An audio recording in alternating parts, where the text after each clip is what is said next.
So it's been a significant year for Chris Shaw as he leads the newly formed department into an exciting new era. Chris has brought a clear strategic vision, modernising regulation, strengthening our partnerships and embracing data-driven decision-making, ensuring that geoscience continues to underpin the state's future prosperity. Please join me in welcoming Chris to deliver his keynote speech, a new chapter in advancing geoscience and resources regulation. Thank you, Michelle, and a big year indeed. I'd like to begin by firstly thanking you, Vaughan, for your generous welcome to country, and also to acknowledge the traditional custodians of the land we're all gathered today, the Whadjuk Noongar people. I acknowledge and respect the continuing culture that you've had for thousands of years and the contribution that you make to life here in Perth and Western Australia more broadly, despite the numerous challenges that there have been along those, particularly last couple of hundred years. And I pay my respects to elders past and present and to any Aboriginal or Torres Strait Islander people joining us today.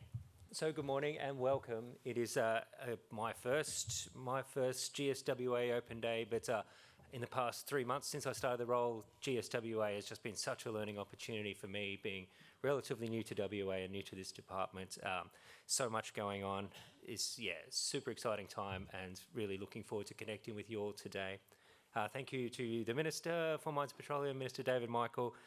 Ever since I started, your support for the establishment of DMPE has been fundamental. So thank you, and thank you for making your time available today.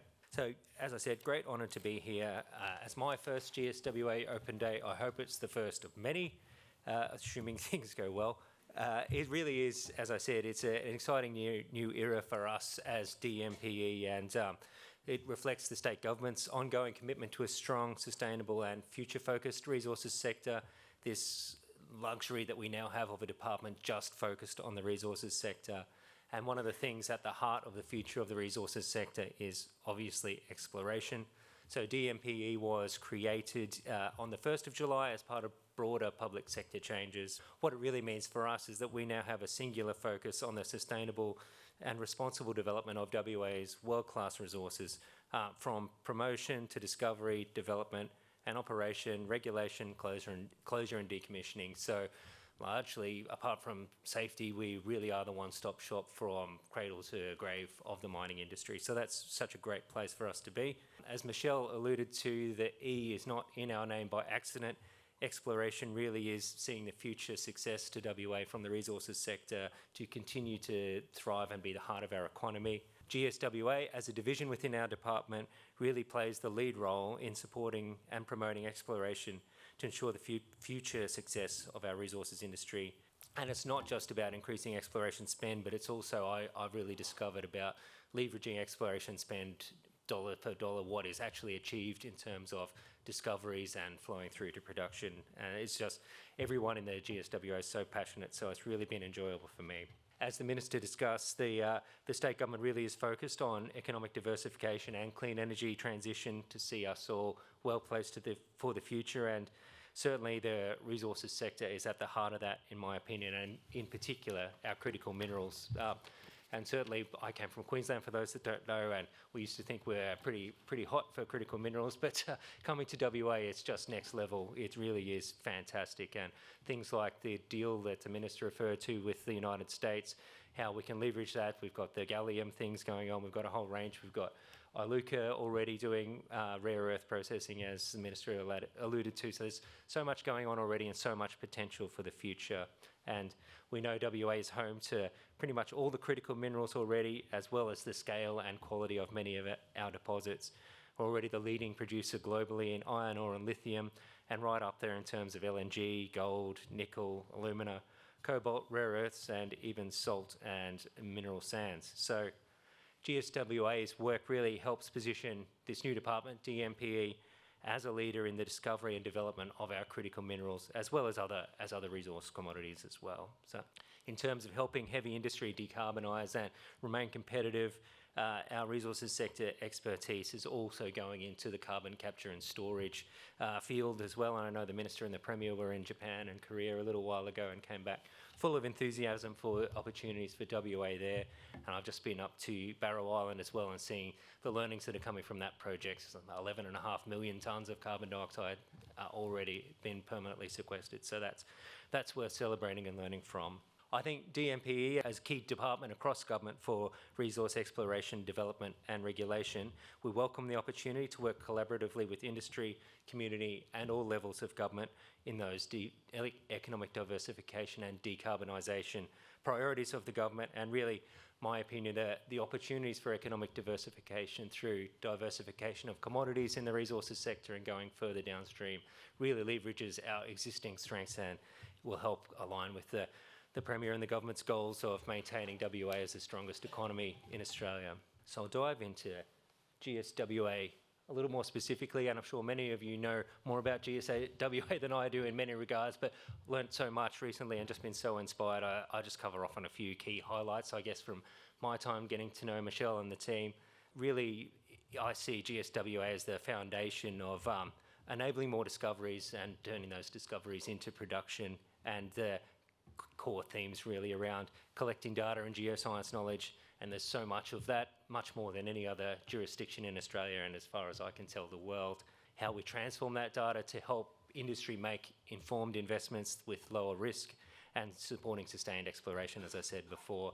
And on my second day I got to go out to Cal with the Minister for Diggers and Dealers, second day on the job. Didn't really know anything at that point around the operations of the department, but it was a baptism of fire. I met so many keen people and also got out to the core library in Cal as well. So just learnt so much, and just the enthusiasm of both our industry stakeholders, the broader geological community and the department was amazing to see. And obviously the core library up there is a super important facility, the first one for WA.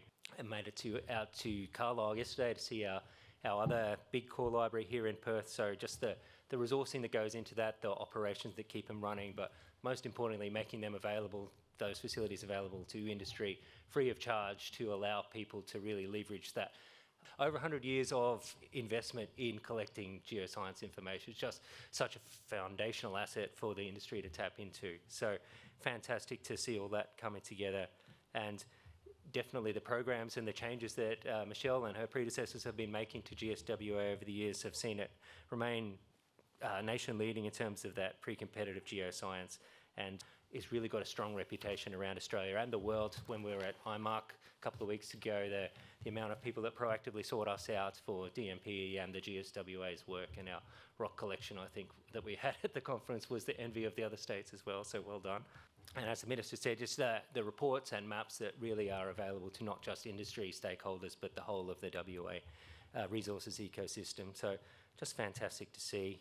Speaking of data, there's just so many big programs which the government has supported and the department are rolling out so effectively.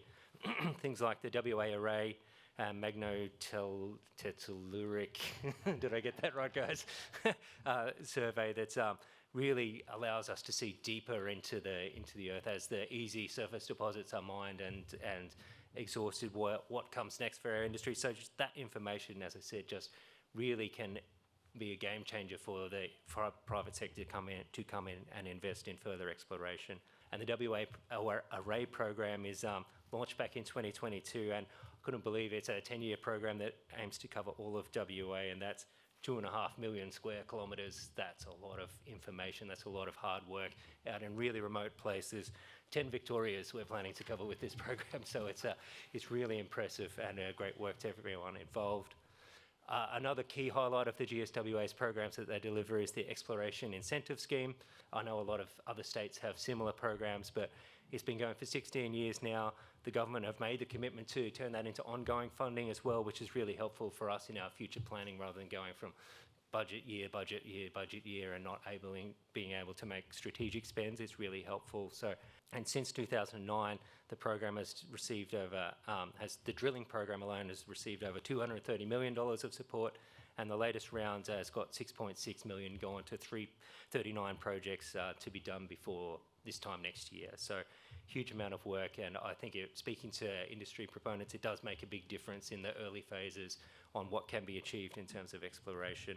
New technologies, as I said, I was out at Carlisle yesterday and I got to see the High Logger 4 in the flesh, and the guys talked me through exactly what it does and just how much of a game changer in terms of the detailed work it can do in analysing the core and bringing really useful information, and how that's going to feed into the National Virtual Core Library as well is super interesting. And again, how we make this data easily available to industry and allow in the future, as we adapt the things like artificial intelligence to jump in and do a lot of the hard work and get so much more information back out, is really exciting to me. And I know the GSWA are prioritising the research and supporting particular external projects through that facility, which is great to see. And we've also got the TEMA, the Test and Integrated Mineral Analyzer, they've shown me the facility where it's going in the core library, and the team are getting that ready. So that's a $2.5 million commitment, again, to bring heavy mineral analysis to the next level, really. So we're really excited about that. And it's an election commitment, so for me to not get in trouble, we need to make sure that gets done. And but I'm really confident that that's coming together really well. So again, congrats to the team that's bringing that through. And in terms of transforming data, again, really huge asset that GSWA manages on behalf of the people of WA. And so GSWA looks after all the state's geoscientific data that has been collected to date since 1888. And so that's a million square miles worth of data, and there's an enormous range of data assets that's of many different descriptions that we look after. And one of the key aspects there is the Geoscience Data Transformation Program, which is really reshaping how we store, analyse and deliver data that, again, allows the usability of the information that's stored to be easily accessible. People aren't needing to drive to Carlisle and spend weeks looking over things manually. So how do we continue to do that? That's a focus for me in the department's strategic planning processes. And we know that that we've got Tony coming up a little bit later to talk us in a little bit more detail around how the GDTP is progressing. So looking forward to that. And as the Minister alluded to as well, once discoveries have been made, it's really important that we have an effective approvals framework to see them transition into production. So that's the other big focus for the department. And we've got, as the Minister said, we've done a range of important work within DMPE over the past little while, a lot of that culminating this September in terms of resources online, the next phase coming on board, our mine development closure plans, our eligible mining activities, particularly important for the exploration sector around how can we get you onto ground faster. It's really, if you're involved in getting these projects through, please look into that, because it brings months worth of assessment work down to a couple of days and allows us to really focus where risks are. So please do look into that. So the Minister mentioned the State Development Bill, which has been through the lower house now. That's we're working with the Department of Economic Diversification and Energy, as well as the Coordinator General based out of the Premier's Department, on how we really work with them to make sure we've got strategic resources sector projects coming through our pipeline, how we leverage those new powers to get them through and realise the time value of money potential that's out there from effective approvals. So really, and those initiatives we've talked about so far are part of that overarching fast-tracking mining approvals initiative. So a range of things have been done there, but it doesn't mean we're finished with approvals reform. It's a big priority for the Premier and the Minister. We're working with our existing things like native vegetation clearing permits. We're working to make sure we've got the resourcing right there, and we're seeing the backlogs come down in those things.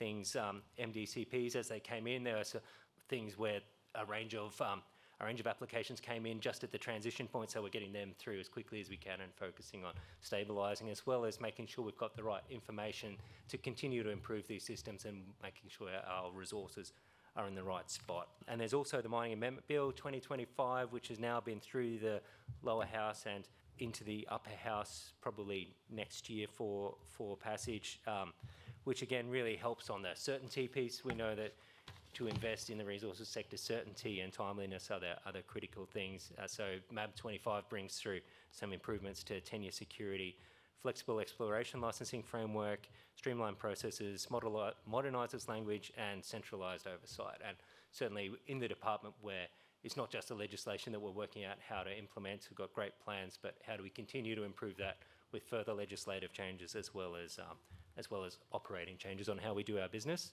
touched on CCUS earlier. It's a big focus for us. We know it's one of the potential future ways to diversify the economy. And so GSWA has been really at the heart of that as well through the WA Carbon Dioxide Geological Storage Atlas that they produced back in 2022, and providing input into the state's carbon capture and storage, utilisation and storage action plan. And so that atlas was really fundamental in helping government decide what to prioritise in terms of things to bring forward. And we've also put through legislations to the changes to the petroleum legislation to enable the transport of greenhouse gases as well. And the regulations are currently being developed. So if you're interested in that space, come find probably Andrew or me at some point. We can talk you through what's coming through the pipeline there. So really, at its heart, DMPE is a mix of the exploration, pre-competitive, how do we see industry come forward, and as I said, the approvals thing. So what we're focused on now as our leadership team is bringing it all together in a way that delivers real outcomes for the sector, world-class geoscience, regulation. Part of the regulation story is being effective, but maintaining this really unique, the unique attribute that WA has of broad community support for the sector that we are stewards of. So we need to make sure that stays. And if you look at some other states in Australia or potentially other countries, that's been lost through the years. So how do we maintain that is so important for us. So that's incredibly at our heart. We also acknowledge that this sector has a lot of touch points with First Nations communities. So we have one of our focus areas of how do we help the sector and Aboriginal people to bring mutual benefit to each other in an effective way. We know the government's done working through the Kelly Review on Aboriginal heritage, and there's a range of other things that this department is working with in a whole of government sense to make sure that the resources industry can bring benefits to Aboriginal communities and do that in an effective, responsible way.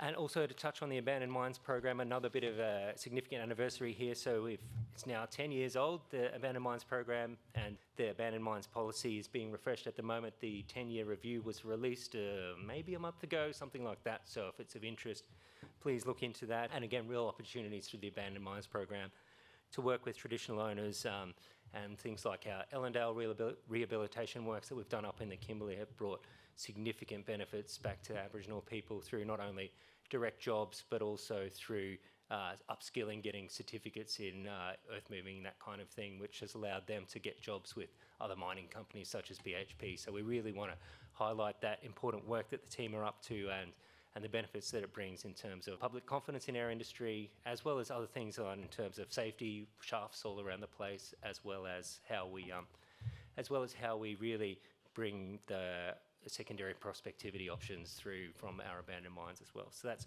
incredibly interesting to me. Probably another one to quickly touch on is the GSWA's role in land use planning as well. I think AMEC put out a report, it was AMEC a little while ago, on how the increasingly contested space that is land use planning, and the GSWA leads that for DMPE in terms of where there are overlapping desires to use or values in a piece of land, whether it be biodiversity, heritage, or mineral values, or all the many other things, opportunities for carbon farming. How do we really make sure that the resource sector potential in that particular area is leveraged to its best effect, and make sure that as government makes these tricky decisions that it does in a really informed way, understanding the mineral potential there. So that's the main things I wanted to touch on. Thank you, number one, to the team who have put today together. It's come together seamlessly, and there's an enormous amount of work that goes on behind the scenes. Probably more importantly, thank you all for showing up. Us all having these conversations and learning from each other is really seeing the value that GSWA puts to the resources sector on display, but also being shared. So please continue to share the stories that you learned today. Thank you very much for attending. Really appreciate it.